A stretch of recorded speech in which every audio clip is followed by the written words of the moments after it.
Hello বন্ধুরা, welcome to mister Sourav. কেমন আছেন সবাই? আশা করি সবাই ভালো আছেন। তো বন্ধুরা, আজকে নতুন একটি চাকরির খবর নিয়ে চলে এসেছি। দেখতে পাচ্ছেন এখানে ডক্টর আফজাল হোসেন কলেজে নিয়োগ বিজ্ঞপ্তি 2026, অর্থাৎ ডক্টর আফজাল হোসেন কলেজে কিন্তু একটি নিয়োগ বিজ্ঞপ্তি প্রকাশিত হয়েছে। তো সেটি সম্পর্কে আজকে আমরা বিস্তারিত জানার চেষ্টা করব। তো বন্ধুরা, যারা এখনও মিস্টার সৌরভ চ্যানেলটিকে সাবস্ক্রাইব করেননি তারা অবশ্যই মিস্টার সৌরভ চ্যানেলটিকে সাবস্ক্রাইব করে রাখবেন। ধন্যবাদ। তো বন্ধুরা, চলে যাব আমরা ভিডিওর প্রসঙ্গে। দেখতে পাচ্ছেন এখানে পদের ক্যাটাগরি রয়েছে 6টি এবং মোট পদসংখ্যা রয়েছে 17 জন, অর্থাৎ 17 জনেই কিন্তু লোক এখানে নিয়োগ করা হবে, যেহেতু এটি একটি নতুন কলেজ 2024 সালে প্রতিষ্ঠিত হয়েছে। বন্ধুরা, আমরা দেখতে পাচ্ছি এখানে যে ডক্টর আফজাল হোসেন কলেজ জ্ঞানের উৎকর্ষ আমরা এটির অবস্থান হচ্ছে ফুলহর, মদনপুর বন্দর, নারায়ণগঞ্জ, অর্থাৎ এটি কিন্তু নারায়ণগঞ্জ জেলায় অবস্থিত।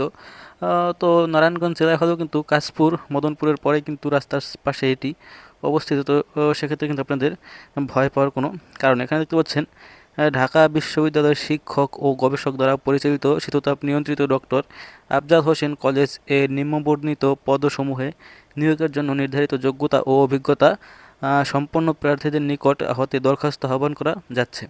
প্রথমে যে পদ রয়েছে, পদটি হচ্ছে প্রভাষক পদ। এই পদের জন্য দেখতে পাচ্ছেন তথ্য ও যোগাযোগ প্রযুক্তি সাবজেক্টে একটি প্রভাষক লাগবে। পদার্থবিজ্ঞানে, রসায়নে, জীববিজ্ঞান, উচ্চতর গণিত, হিসাব বিজ্ঞান, ব্যবসায় সংগঠন ও ব্যবস্থাপনা, ফিনান্স ও ব্যাংকিং, বিমা, উৎপাদন ব্যবস্থাপনা ও বিপণন, অর্থনীতি, সমাজকর্ম, মনোবিজ্ঞান, ইসলামের ইতিহাস ও সংস্কৃতি, অর্থাৎ প্রত্যেকটি বিভাগেরই কিন্তু যে সাবজেক্টগুলো রয়েছে সাধারণ সাবজেক্ট, সেখানে কিন্তু একজন করে প্রভাষক কিন্তু এখানে নিয়োগ দেওয়া, অর্থাৎ একজন করে লেকচারার এখানে নিয়োগ দেওয়া হবে।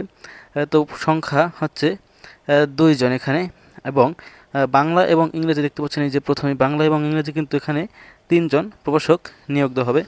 বন্ধুরা, এরপরে এখানে দেখতে পাচ্ছেন শিক্ষাগত যোগ্যতা ও অভিজ্ঞতাগুলো দেখে নেব। এক, দেখতে পাচ্ছেন এখানে স্বীকৃত বিশ্ববিদ্যালয় হতে সংশ্লিষ্ট বিষয়ে স্নাতক সম্মান এবং স্নাতকোত্তর ডিগ্রি, অর্থাৎ এখানে কিন্তু আপনাকে অনার্স পাস হতে হবে এবং স্নাতকোত্তর ডিগ্রি থাকলে কিন্তু ভালো হবে। সংশ্লিষ্ট বিষয় বলতে এখানে যে সাবজেক্টগুলো রয়েছে এই বিষয়ে কিন্তু আপনাকে অনার্স ডিগ্রিধারী হতে হবে। এবং 2 নম্বর রয়েছে শিক্ষার কোনো স্তরে 3য় বিভাগ বা সমমান গ্রহণযোগ্য হবে না। এরপর চতুর্থ রয়েছে অভিজ্ঞ প্রার্থীদের অগ্রাধিকার দেওয়া হবে, অর্থাৎ যদি কেউ শিক্ষক পদে আগে থেকে থাকেন তাহলে সে কিন্তু অগ্রাধিকার পাবেন। এখানে বেতনের স্কেল দেখতে পাচ্ছেন, নবম গ্রেডের একটি বেতন স্কেল রয়েছে তাদের জন্য।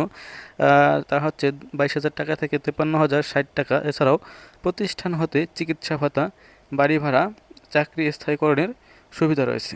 বন্ধুরা, এইগুলো বড় পদ প্রভাষক। এরপর আমরা দেখে নেব 2 নম্বর পদটি। 2 নম্বর রয়েছে হিসাবরক্ষক, লোক নেবে হচ্ছে 2 জন। এখানে বাণিজ্য বিভাগে স্নাতক বা সমমানের ডিগ্রি শিক্ষাগত যোগ্যতা চেয়েছে এবং বেতন হচ্ছে আলোচনা সাপেক্ষে।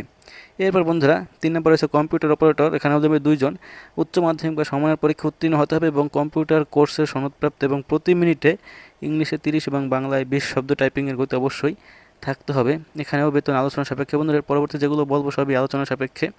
এরপর নেবে সিকিউরিটি 2 জন, ড্রাইভার 4 জন এবং অফিস সহায়ক 2 জন। সিকিউরিটি পদের জন্য অবসরপ্রাপ্ত আর্মিদের অগ্রাধিকার দেওয়া হবে। এছাড়া যে কেউ যারা লম্বা চূড়া আছেন তারা কিন্তু আবেদন করতে পারেন। এরপর রয়েছে যে অফিস সহায়ক পদটি রয়েছে সেখানে কিন্তু রয়েছে ন্যূনতম অফিস সহায়ক না সরি যে ড্রাইভার পদটি রয়েছে সেখানে কিন্তু ন্যূনতম এসএসসি পাস এবং ড্রাইভিং লাইসেন্স সম্পন্ন থাকতে হবে, অর্থাৎ নিবন্ধনকৃত ড্রাইভার হতে হবে। এবং অফিস সহায়ক পদটির জন্য ন্যূনতম এসএসসি পাস চেয়েছে। সব কিছুর বেতন কিন্তু আলোচনা সাপেক্ষে। বন্ধুরা, এবার আসি ভিডিওর মেন টুইস্টে। এখানে দেখতে পাচ্ছেন শর্তাবলীতে শিক্ষাগত যোগ্যতার সকল সনদ, জীবন বৃত্তান্ত, সদ্য তোলা 2 কপি পাসপোর্ট সাইজের রঙিন ছবি সংযুক্ত করতে হবে, অর্থাৎ এই জিনিসগুলো নিয়ে আপনাকে আবেদন করতে হবে। এছাড়াও ক্রমিক নং 1 পদের জন্য যে কোনো তফসিলি ব্যাংক হতে দেখতে পাচ্ছেন 300 টাকা পে অর্ডার বা ব্যাংক ড্রাফট করে আগামী 15 তারিখের মধ্যে কিন্তু অধ্যক্ষ আফজাল হোসেন রয়েছে তার বরাবর এই ঠিকানায় কিন্তু নারায়ণগঞ্জের ঠিকানায় পাঠাতে হবে। অফিস চলাকালীন সময়ে সরাসরি বা ডাকযোগে পৌঁছতে হবে, সরাসরি দিলেই হয়তো ভালো হবে।